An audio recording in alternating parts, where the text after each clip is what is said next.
So just bear with us a couple more seconds. We're admiring Mervyn's amazing background. He's the incredible interior decor there. It took ages. It took ages to get right. By no means a fake background at all. No, not at all. That's cool. Okay, well, let's get started. Thank you everyone for coming. Thank you for being here, and thank you to everyone who submitted questions. We had loads of great questions on lots of really interesting topics. So we're going to try our best to get as many of them into this session as we possibly can, but apologies in advance if we don't get to your question. What we've done though is we put them into themes, so if we don't ask your precise question, then answer your precise question, then hopefully we'll cover that particular topic. So without further ado, I'd like to introduce my special guests for the session today. Actually, I'm going to ask them to introduce themselves. So, Jenny, could you start and introduce yourself, please? I would love to. Thanks, Matt. And thanks so much for having me here for the 600th episode of the Recruiting Future podcast.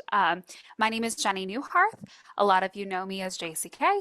I'm the Chief Solution Architect at White Rock Road. And I help companies figure out how to put all of the systems together so that they can get work right. And I'll pass to Mervyn. Hi, my name is Mervyn Dinnen. I'm an author. I co-author books with Matt, co-author research reports with Matt. There's Jenny pointing out our most recent book. We're about to start work writing our third book, fingers crossed.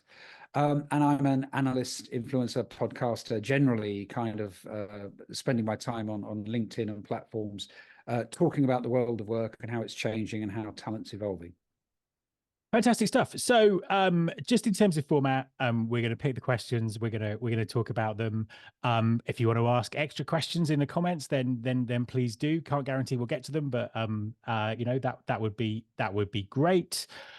Yeah, so let's just start. So the first topic, which is of no surprise whatsoever, which is why I thought we'd do it first, is AI.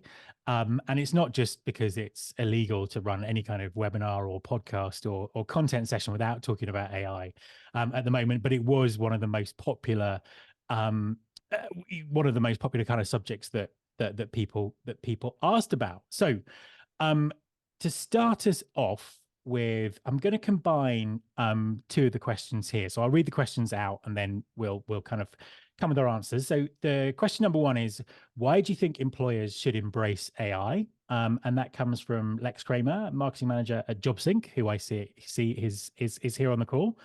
And the second question is AI for recruitment another tool we need to work out how to manage, or should we be scared of it? And that's from Ruth Miller, who's director at Ruth Miller Associates. So AI, let's start with Jenny. What are your thoughts? Should we embrace it? Is it another tool? Should we be scared of it?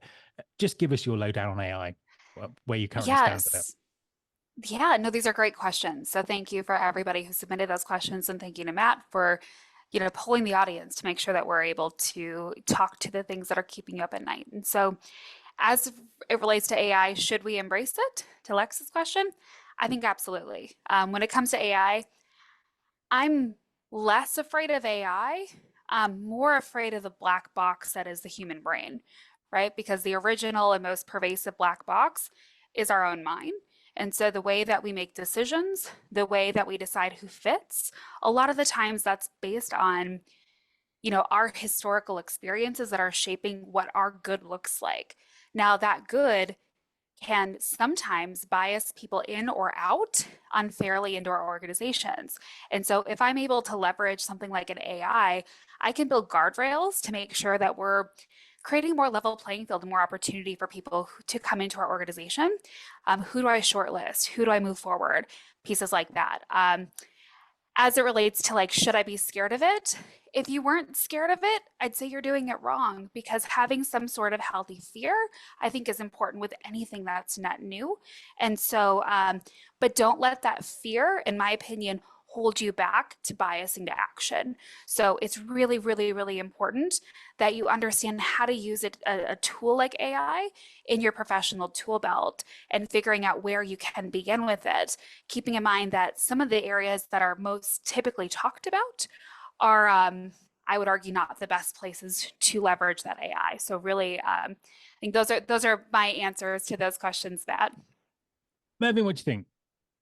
I think, well, AI, we obviously can't avoid it as a topic to talk about. I think that with anything which becomes kind of a topic that everybody's latched onto, everybody's talking about, possibilities are endless, how do we ever live without it?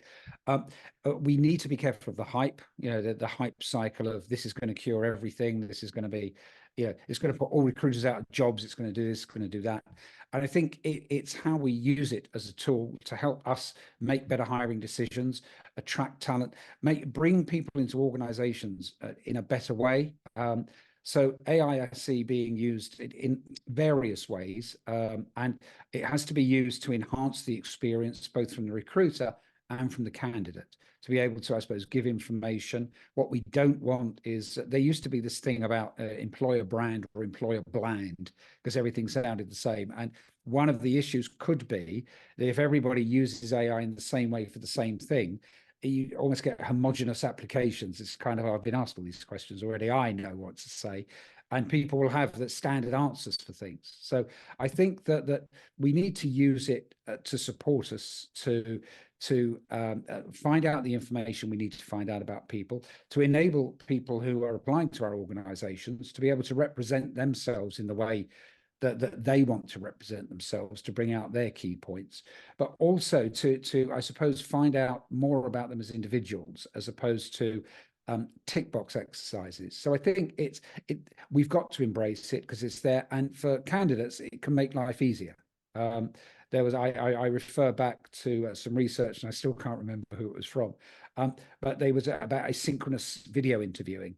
Somebody I saw at a presentation about 3-4 years ago, and one of the things they saw was that people were answering the asynchronous video questions at times like 6 o'clock on a Sunday evening and things like that. At times you would never interview somebody because that was the time they felt quite relaxed to actually answer some questions. So I think this, putting not power in the hand of the candidate, but putting a little bit of control in the candidate to be able to maybe give their best answers or give the best impression of themselves at a time that suits them. So I don't think it's something to be feared. I think it's something to be utilized and partnered with. Yeah, no, absolutely. Some really good points there, and I think we'll come back to some of those in the next question, particularly what Jenny was saying about the black box of the human mind and this decision making process. From my perspective, should we embrace it? We don't have a choice. We have no choice. The amount of investment that is going into this from all of the big tech companies, from governments around the world, from all these kind of things, you can't, sometimes you can look at technology advancements and say, do you know what, that could be a fad. We could have moved on from that in a few years' time, and I'm sure between us we can come up with a big list of those. But this is kind of something very fundamental. I think one of my favorite quotes about it came from Sam Altman, who's the guy who runs OpenAI some days when he's not being sacked and reinstated. And you would think, of course, he would say this, but I think it's still interesting. And this came from a podcast interview that he did with Bill Gates a couple of months ago. And he said that the next 5 to 10 years, we're going to see this incredible exponential development in AI. And he said, if you've got more than 5 years left in your career, this absolutely concerns you at work. So, I think that's the first thing. The first thing to say, there's no kind of getting away from this, and it is going to move quicker than any other sort of technical development that we've ever seen. So I think it's embracing it. As Jenny said, there are some things that are very scary about this, but I think it's having that sort of open mindset and sense of curiosity to kind of understand what's going on and understand what's possible. I think to Mervyn's point about potential improvements to the candidate experience, I think we're already seeing that in some aspects of high volume hiring that have been automated. I think the other interesting thing is in terms of the power the candidates have. I've spoken to quite a few early careers TA professionals over the last few weeks, and every single one of them has seen a massive uplift in applications to their graduate and apprenticeship programs on the back of people using AI in the process. So there's a whole dynamic there about candidates using AI. Does that break the recruitment process? Do we have to rethink the whole thing? I think we do, but more on that later, or in another episode of the podcast. And then finally, is this a tool that we should use?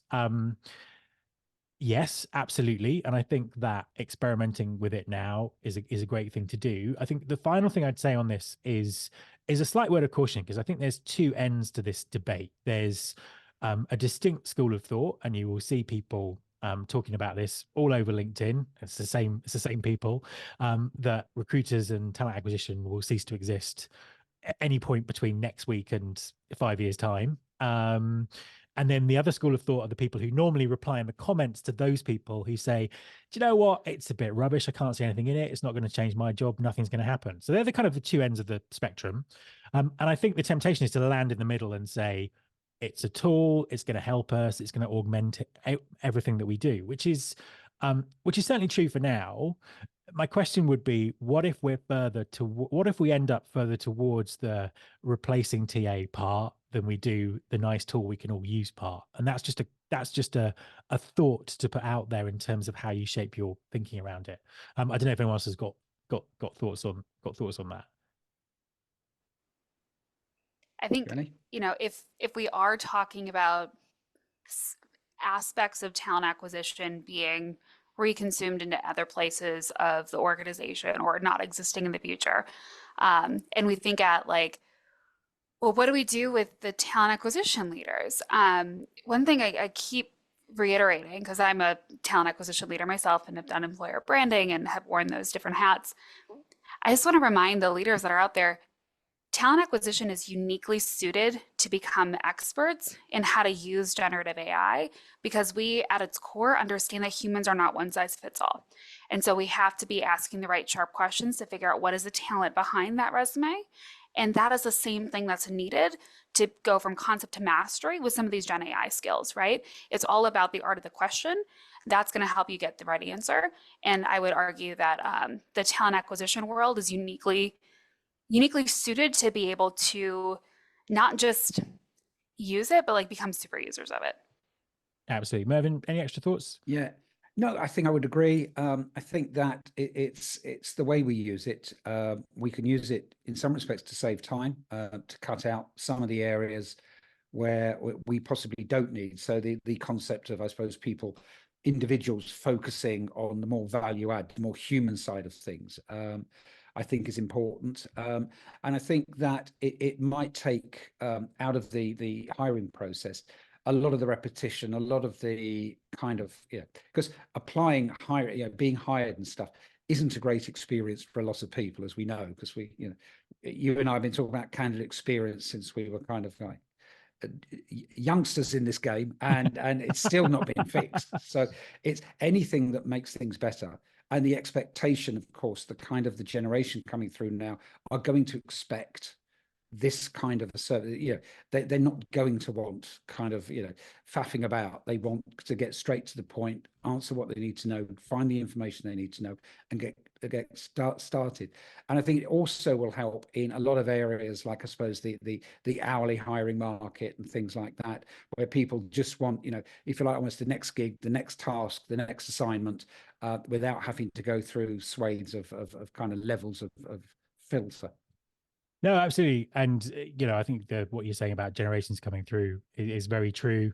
My nearly 9-year-old can't cope with having to wait 7 days for the next episode of Gladiators. which is on Saturday nights, which didn't all get released at the same time. So he can't get his head around the fact that you can't watch the whole series all at once. So there's the level of expectations that are coming, that are kind of coming through.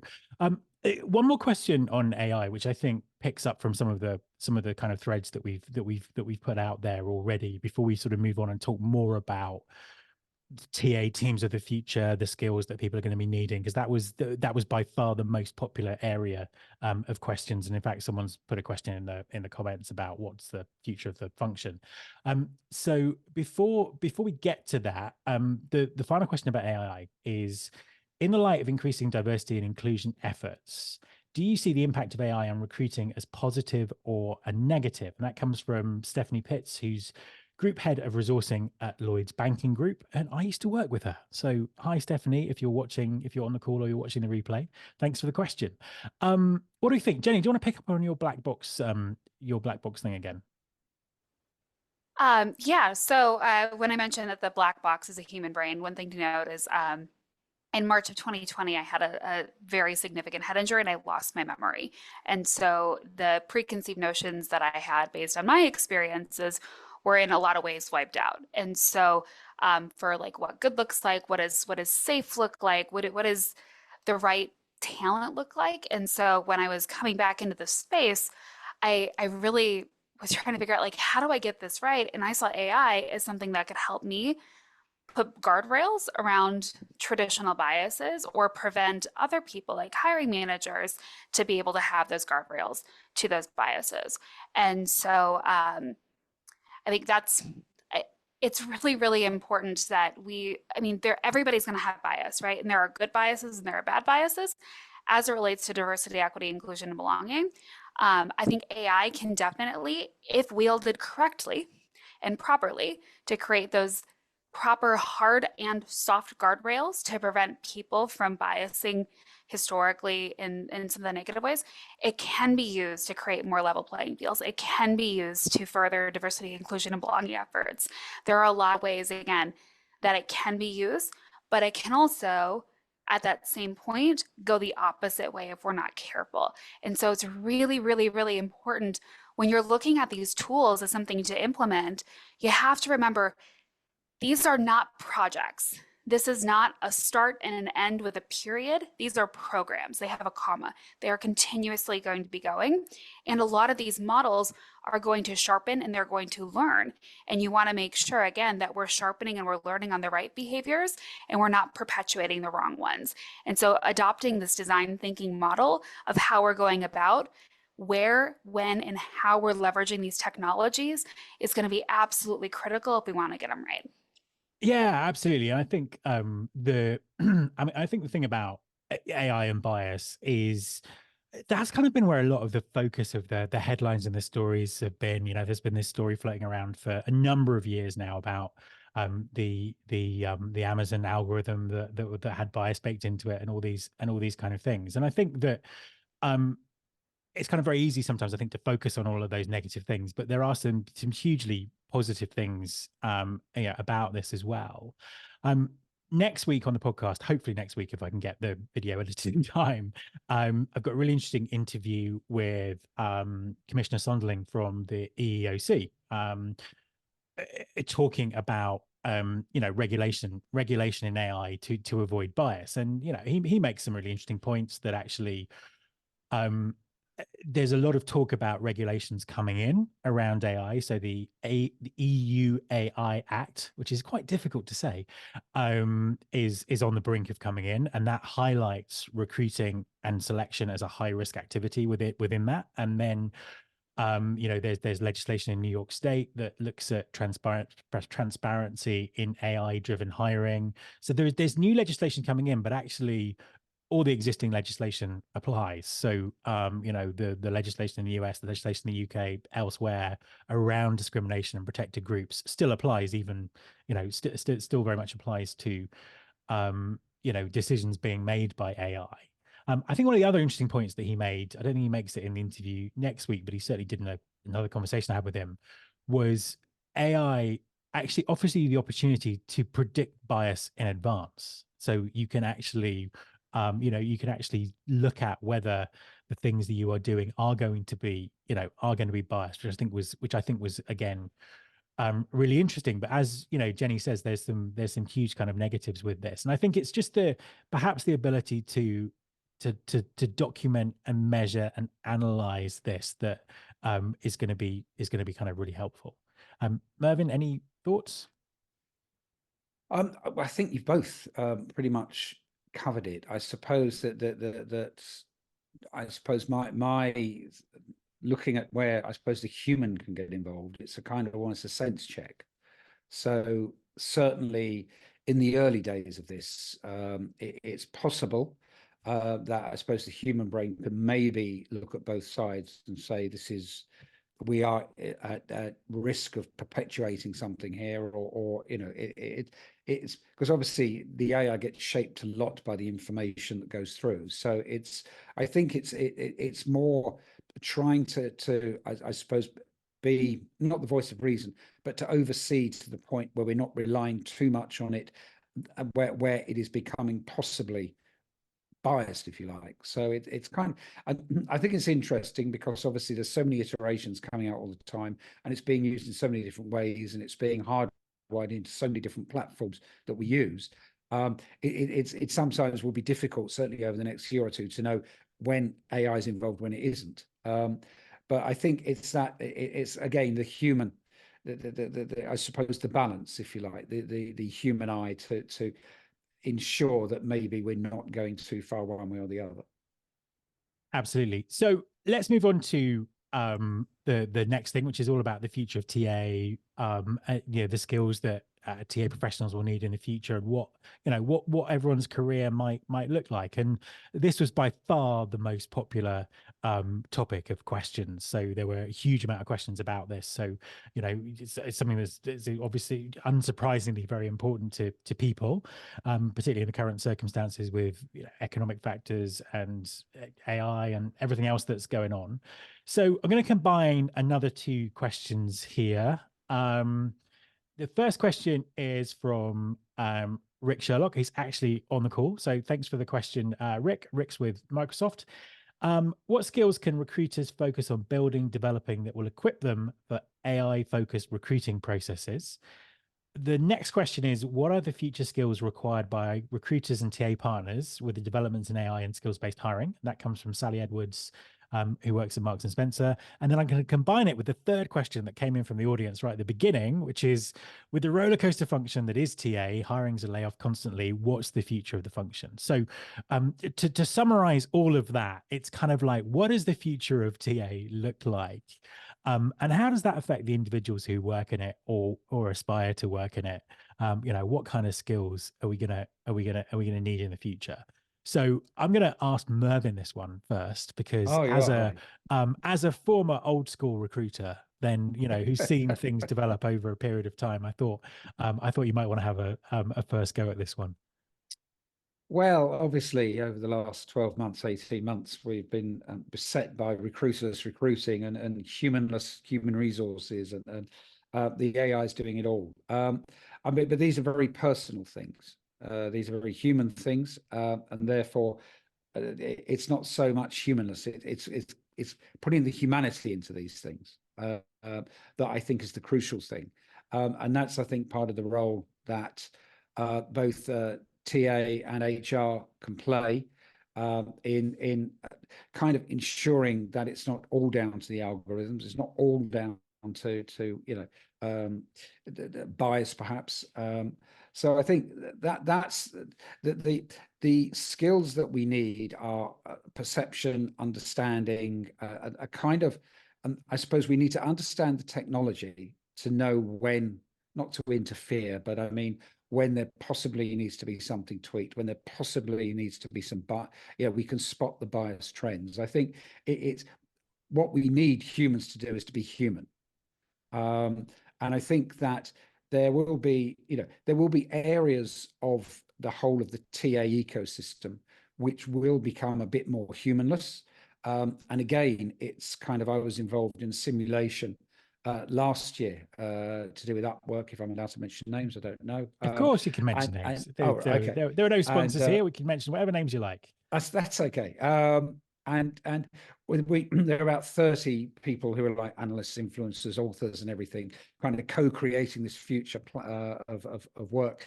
And a lot of it was around this kind of rootless, stateless people who were just doing taskification, just inputting into different projects. They might not know anything about anybody else on the project or anything, just doing their bit.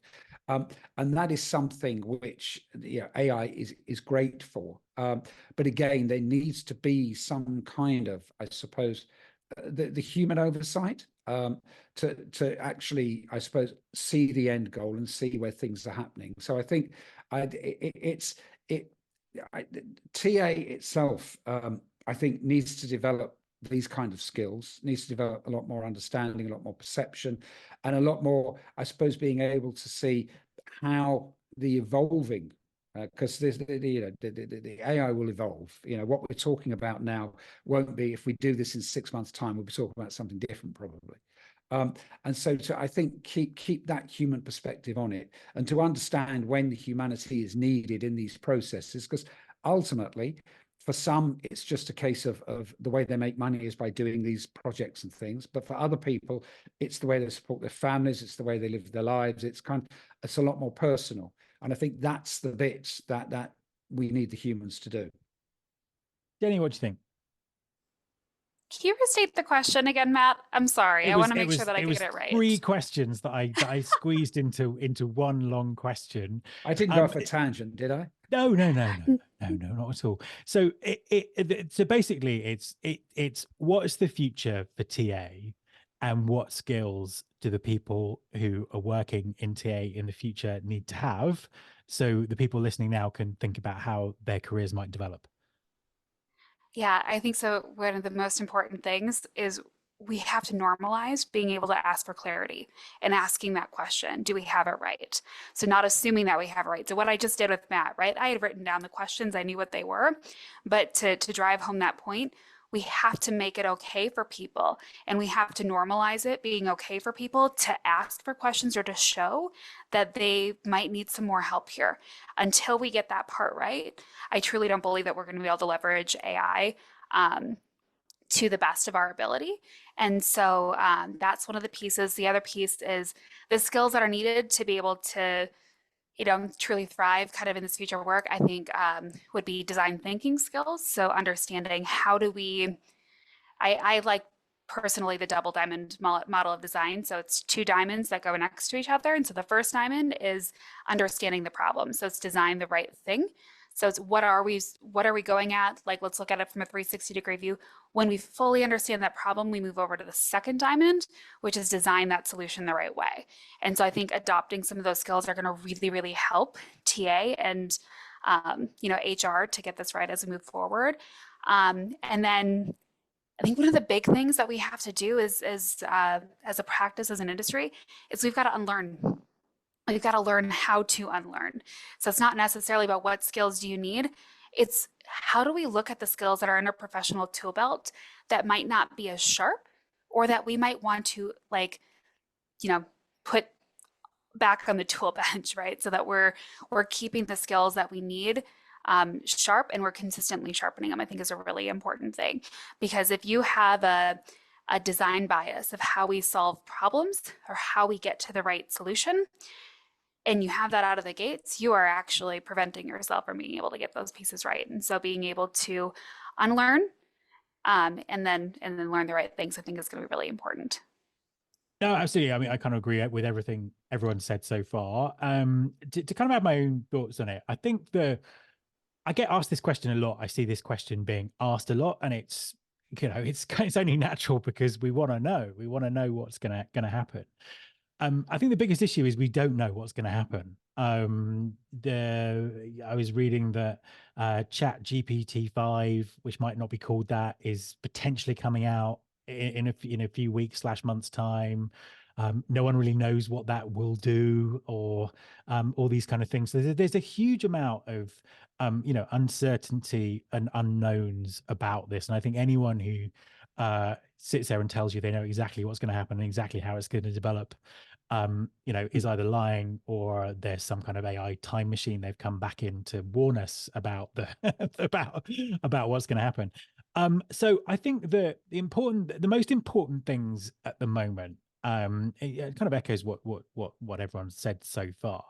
I think it's this sense of curiosity. So I think it'd be very easy to sit there and be protective about the things that you do and what you've always done. And I see people doing that in comments people make about what's going on with AI and all this kind of stuff. So I think a sense of curiosity, sense of open-mindedness, and being prepared to challenge and unlearn stuff that we've known for a really long time. So fundamentally there are some things about candidates using AI, for example, that might completely break recruitment processes.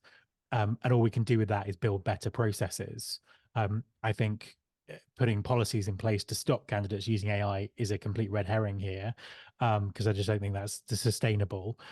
So I think that over the next sort of 18 months to 2 years, we might find ourselves having some very kind of doing some very difficult mental juggling around things that we've always known to be true about recruiting that aren't true. So I think curiosity and open-mindedness, a sense of continuous learning, trying to really sort of find out what's going on, get the signal amongst all the noise. I think that's really important. And I think what's really important to say about this is the evolution of TA isn't necessarily under TA's control. So many organizations are on a quest for productivity at the moment. They're bringing automation into lots of different parts of the enterprise. And I've seen automation platforms that are enterprise wide that would just sort of sweep up HR and TA in their wake. So I think there's a window of opportunity for talent acquisition leaders, talent acquisition teams to help shape the future at the moment, but that window could close very quickly if we don't kind of shift our thinking to be able to do that. So I think that's another part of it. And then I think the other part of it is excuse me, in terms of sort of future roles of TA, and I think we'll get onto this in a second when we talk about skills-based hiring in a little bit more detail. Is that kind of, I think this shakes up the whole people function in terms of talent acquisition, internal mobility, talent management, and I think the whole people function might look very different in sort of 2 or 3 years' time. So I think there's also an opportunity to learn much more about other aspects of HR and people and talent, and have a much more holistic view. So I think that's something that people could look at right now in terms of understanding talent management, talent mobility, learning development, all those things. Because I think we could see them being sort of mashed up quite a bit as we move forward, basically. There's one thing that I forgot that if it's okay to share that about the skills that came to mind after Matt was just sharing. One additional skill that I think is going to be really, really important is the concept of red teaming. So when I say red teaming, what I mean is going into your processes and trying to break them to figure out where you can, where there are opportunities to get this wrong. So it's kind of like a pre-mortem when we think about like agile project management, but you have to systematically go into the user kind of profile of how these systems are used and figure out where are the gray areas, where are people able to go outside of those guardrails. And it's through that process. This is one of the concepts that's used a ton in AI to actually build these models properly. That's how you build something strong, is you got to figure out where it's potentially weak. And it might not be you as the talent acquisition leader who's going to go off those guardrails, but it might be the hiring manager who's only come in here one time a year or one time in every 2 years. And if they've got the ability, again, think of these technologies, these solutions that we're building as the guardrails. We want to make sure there's guardrails so people don't fall off and do things that are going to bias people at scale or get things wrong. Like that's what we're trying to build, is essentially Iron Man suit to help us get this right? So we're putting technology, we're putting tools to help us be able to go further and faster. And so that concept of red teaming, I think, is something that would be really important for talent acquisition, for HR leaders to add to their professional tool belts. That's going to help them immensely as this conversation of AI continues. Yeah, no, absolutely, completely agree with you. I think the next question is interesting because it's a kind of a follow-on from this, which comes from Tara Kochis, who's CEO at Collective Minds. And it's, what's the top problem or issue recruiters can solve for companies, and how can recruiters differentiate themselves kind of moving forward? So I think that it's almost like, what is it? How can recruiters and TA prove their value to the business, prove that they are strategic and irreplaceable and should be part of, the conversations to move things on. Mervyn, what do you think? I think that in some respects, I might go a bit old school on this, in that it's always been to understand the business, to understand how the business runs, what the business is for, how the business operates, how it does what it does, why it does what it does, and to try and understand, I suppose, the kind of people we would have said in the past. Now we're talking about the kind of knowledge, the kind of skills, the kind of capabilities that you need to bring into the business to enable it to achieve its commercial goals. So that's kind of always been, from days of like recruiting trainee accountants all the way through to what we do now. It's kind of always been finding the people who are right for the business, who are right for the business customers, who are right for the culture of the organization, and who are going to be able to help the business to meet its objectives and its goals. So in some respects, it's still that, but it's how we take on board all of the things we've been talking about so far, which ultimately, I suppose part of the concern is that we can get so carried away with some of this that, in TA, we can forget that actually it's about not getting people in, but it's about getting the knowledge, the skills, the capabilities into the business. And we come too far down, AI can do this, we can do that, and it's this kind of almost bitty approach. So it's kind of, it's understanding what the business is, how it does what it does, how it achieves its goals, and how we, as the recruitment team, the talent team, can support, enable, and bring in, as I say, the knowledge, the capabilities, the skills that the business needs. Yeah, I think that I would endorse that, because I think in businesses and enterprises, there aren't that many departments that look outwards. Marketing maybe, sales maybe, but definitely TA. Lots of there's lots of kind of navel gazing and looking internally within organizations, and I think that TA has that unique perspective in terms of what's going on in the market, what people think about the business. And I think that there is an opportunity there to really help, define this whole thing around the skills the business needs moving forward. Now, I think to do that, and I suppose that comes back to the previous question about the skills that we need, really understanding the future strategic objectives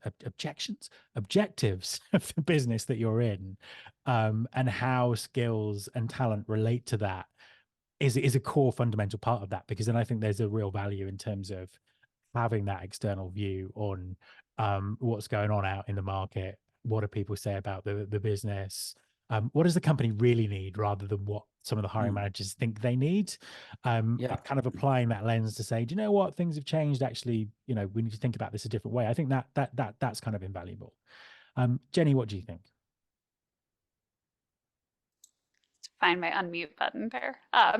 So I think talent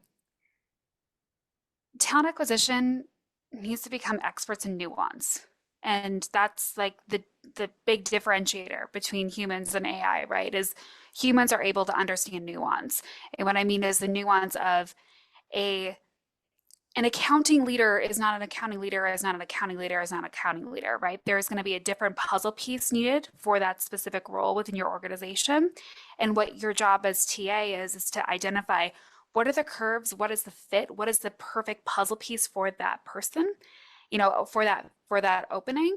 And then the flip side is, how am I going to go and source for that part? And so if we can, continue to become those experts in nuance, how do we ask the right sharp questions to figure out what the problem is? How do you build influence without authority? How do you manage change, right? Like those are going to be the pieces that are going to really, really help you be able to go further and faster. And I loved the thing that that Matt said about like we're a department that looks inwards and outwards, and like so we're able to understand, what is that fit, but then not only that, like once we identify that puzzle piece, we should be then looking at, do I have that puzzle piece internally in my organization today? Right? Instead of going to market to try to find somebody that's net new, I might have somebody that has those skills today within my organization.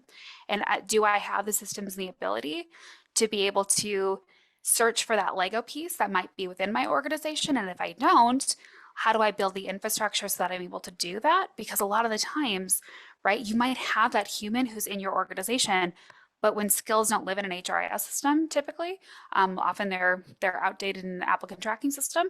How am I going to be able to connect those dots if I didn't collect the dots in the first place? No, absolutely. And one more sort of question on this to kind of finish this section. Or we could talk about this all day, but we've only got a limited amount of time. So the final question, which comes from George Mill, who's Group TA Manager at Reach PLC, is, what's your prediction for the TA job market over the next 12 to 18 months? Now, I did a little bit of digging on this, because I thought, well, what is actually sort of driving the market at the moment? So, traditionally we look at companies who are hiring. Our companies looking at hiring more people, because that's always kind of driven TA. So from that perspective, if you've got, I think you can find it online, fairly openly. Manpower have an interesting piece of research that looks at hiring intentions in Q2 of this year, which we're just about to go into. I'm not quite sure where Q1 went, but anyway, that's it. And it looks like we're kind of seeing a bit of a divergence, actually, because overall it looks kind of similar to Q1 on a worldwide basis in terms of companies' intentions to hire. However, the US bucks that trend. So the US has US companies have a much higher intention to hire people over the next few months. The UK is kind of on trend, so not much short-term change in the UK, but it looks like that there is a big sort of pickup in the US. Before I kind of ask people's opinion on whether they think that's true or not, I think the other factor that we now have is this whole thing about productivity and AI, and how does it kind of reshape jobs. We've had this roller coaster of hiring recruiters, laying off recruiters. Surely that can't continue. So there must, I think it's very difficult to say. I think there's lots of things affecting it, but I would say that perhaps it looks a little bit more positive overall. Jenny, what are you seeing in the US at the moment? Does that chime with those numbers that I found? Yeah, I'm seeing very similar things, Matt. There seems to be a higher, a larger pool of people who are hiring interim workers, who are hiring the builders that are the interim workers versus going traditional. Like hiring, just a normal, internal person, right? Which for me, I'm excited to see that, because I guess my own bias would be that maybe people have realized that people who are maintainers are not necessarily people who are builders. And so if you're going for that interim person, maybe you're truly looking for that builder who could build those processes in order to build for sustainability, so that somebody internally can not only, survive and thrive, like building, again, the systems and tools. So yes, I think what I'm hearing, what I'm seeing is definitely tracking to that. I think there's still going to be a lag, I would say. If you're an in-house, like, are there recruiter roles being posted in the US? Yes. Are they as fast and furious as they were in 2020 and 2021? Absolutely not. So I think the process of getting there is going to be potentially a little longer. And I think we're going to see also people who are leaving that talent acquisition space because there's just not time for them to be able to find the right role. And I know we didn't talk about this, but also in the employer branding side, am I seeing roles in the employer branding space? Absolutely. Are they as fast and furious as they were historically? Absolutely not. And so kind of same thing where it's people are hiring. It's not as prominent. And then I mean, one of the bummers that I've seen with the employer branding side, so this is the storytelling piece for how do we attract, kind of like build that talent attraction model so that we're able to attract the right type of talent. Some of the bill rates and pay rates that are coming in for these interim roles, or like the pay for even the in-house roles, is just so low. And that's disappointing, because these are really, really, really important skill sets that you need to have in your organization so that you can get this, this talent acquisition journey or this talent attraction journey right. So that would be my answer, Matt. Cool. I hope we can come back and talk about employer branding a little bit in a minute. Mervyn, what are you seeing from a kind of a European perspective in terms of the market? I see. I'll try and be brief, because I know we've got lots to try and cover yet.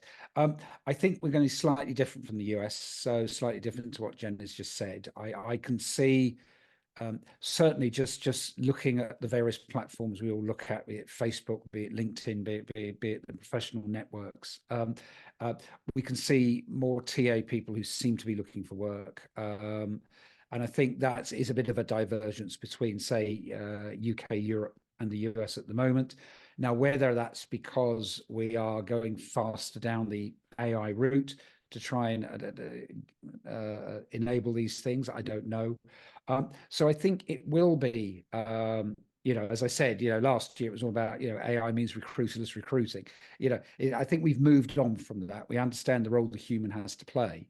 But I think the skill set is changing. And I think that it's probably over here going to be a little bit more turbulent. I'm sorry for all the people listening. I don't mean to be a downer, but it's probably going to be a little bit more turbulent, a little bit more, not rocky waters, but I mean, it's kind of like I can see it being not a smooth journey over the next 12, 18 months. But all I can say is people keeping up to date, keeping on top of the trends, keeping on top of everything that's happening, and actually understanding, as going back to something I said earlier, about what the business is, what it does, how it does what it does, and what it needs in terms of skills, capabilities, and knowledge.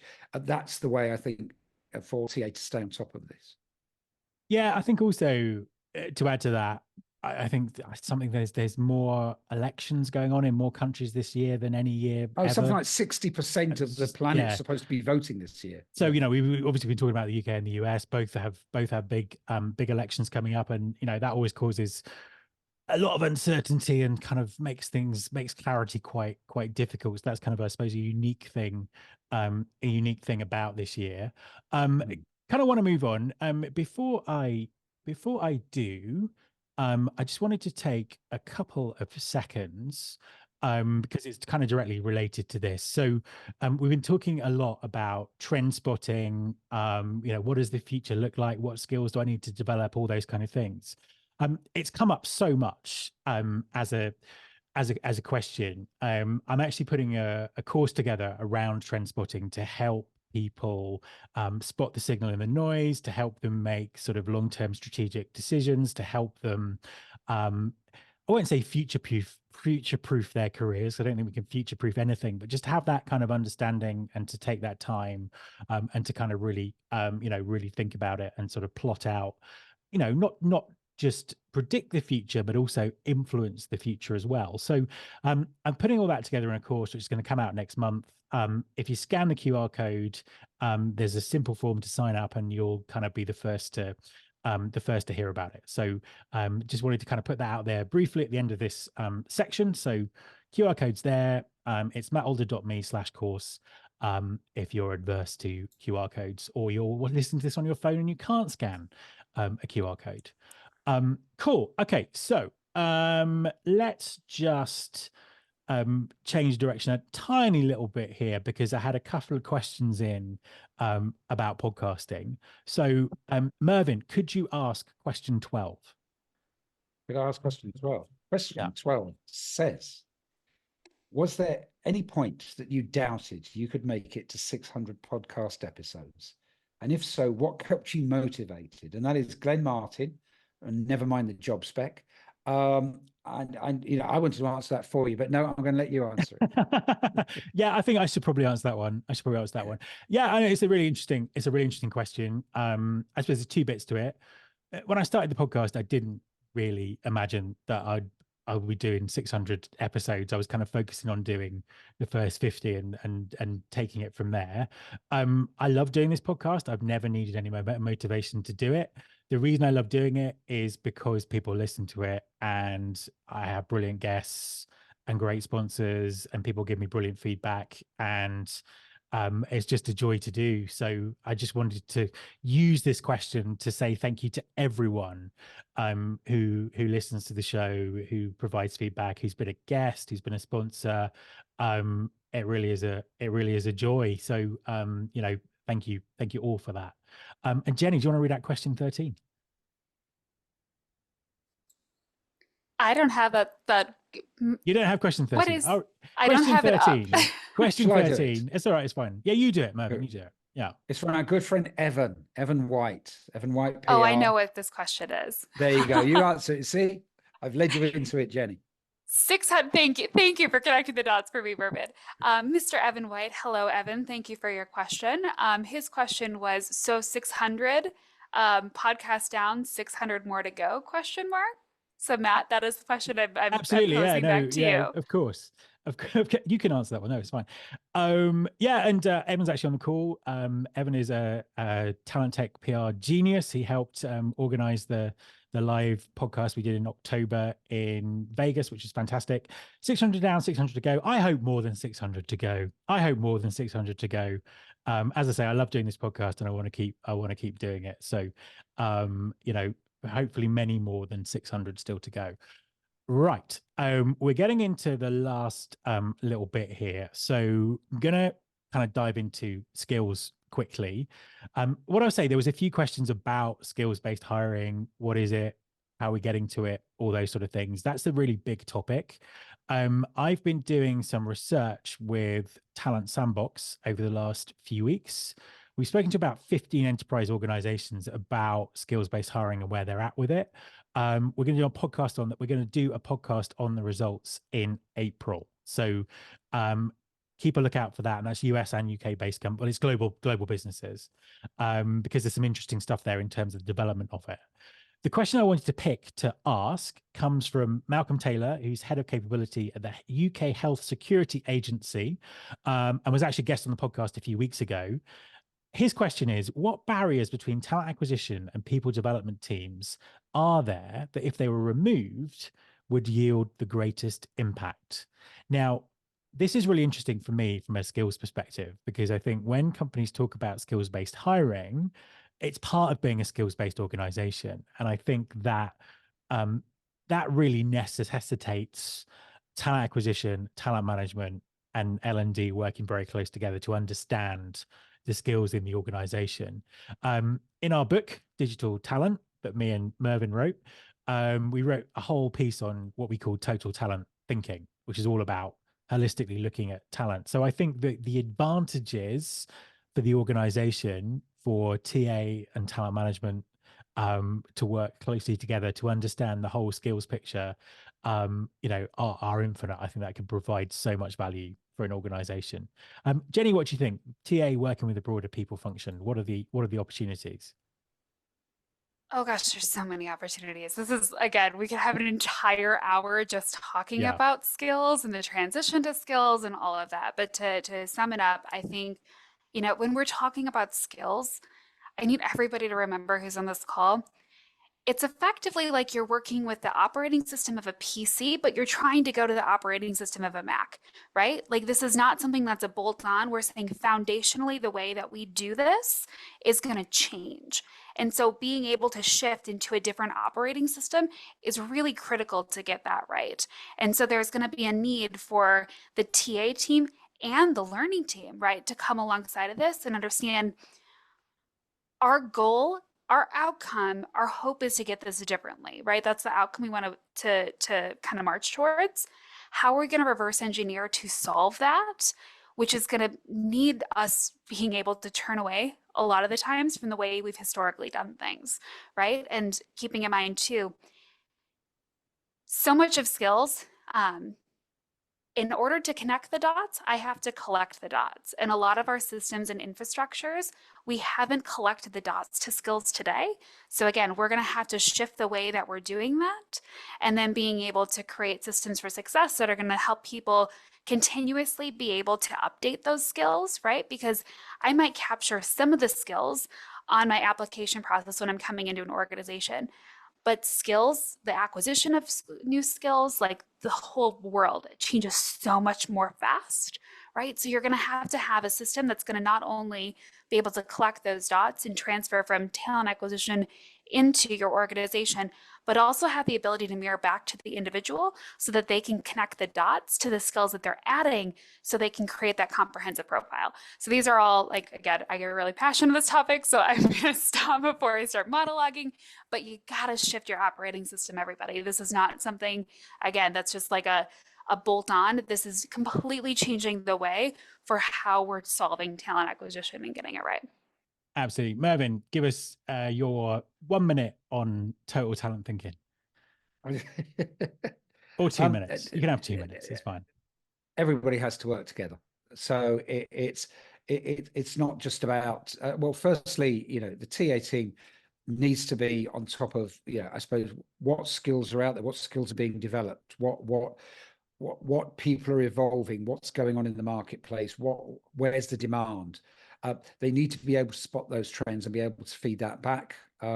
It needs to be a much more holistic thing. Do we get people in who are working on a fractional basis? Do we get people in who are just project or task based?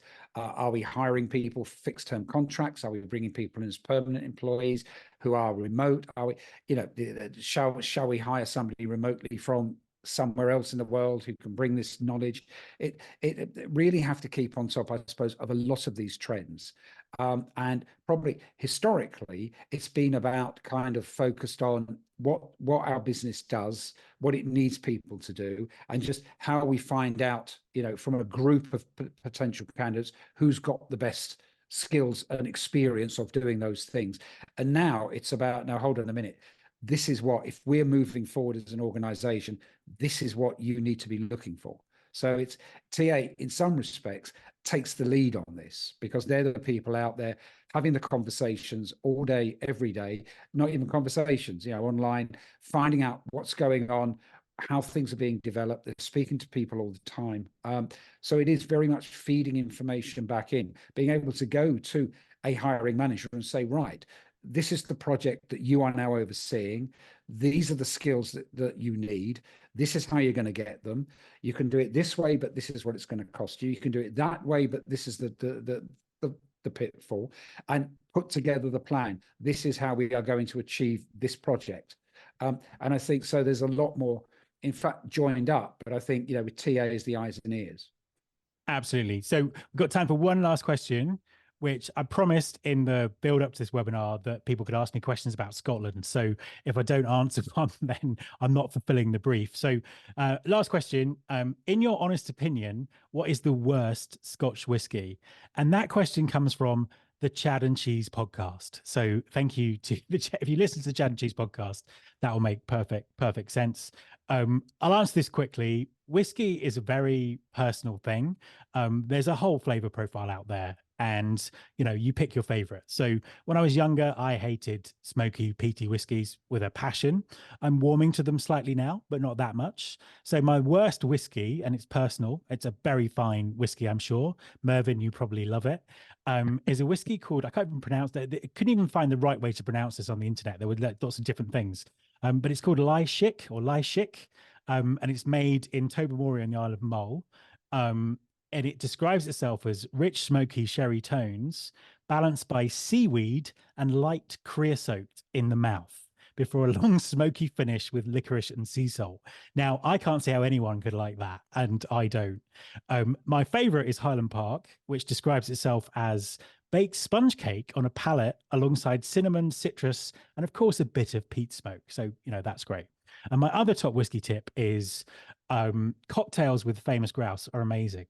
Now, the fact that my wife is head of brand in the UK for Highland Park and the Famous Grouse is completely coincidental at that point. So anyway, there's the Scottish question. Any whiskey fans, Mervyn? favorite whiskey, least favorite whiskey? You got no time. Yeah, We've run out of time. Lafroig. How do you pronounce it? Oh, Lefroy. Lafroig, yes. Yeah. Yeah, I think so. Something, yeah. I mean, I quite like peaty kind of malty kind of, yeah. Yeah. Jenny, are you a whiskey fan or? I am a whiskey fan, but I have to be completely honest. I'm very good at sourcing things like talent and technology and stuff like that. But my sourcing criteria when it comes to alcohol is the label look cool? And does the naming convention have any sort of connection to data? And so if the Wow. answer is yes to those two Wow. things, yeah, I like I said, I'm very good at finding very precise things, but when it comes to alcohol, I usually just ask for people's suggestions. And Oh, so that's I do fair like enough, yeah. whiskey, but I am not a connoisseur in terms of how to source, but I know how to ask the right sharp questions I'm gonna to find figure out you. what good I'm gonna looks like. find you a whiskey that's been named like that just to do it.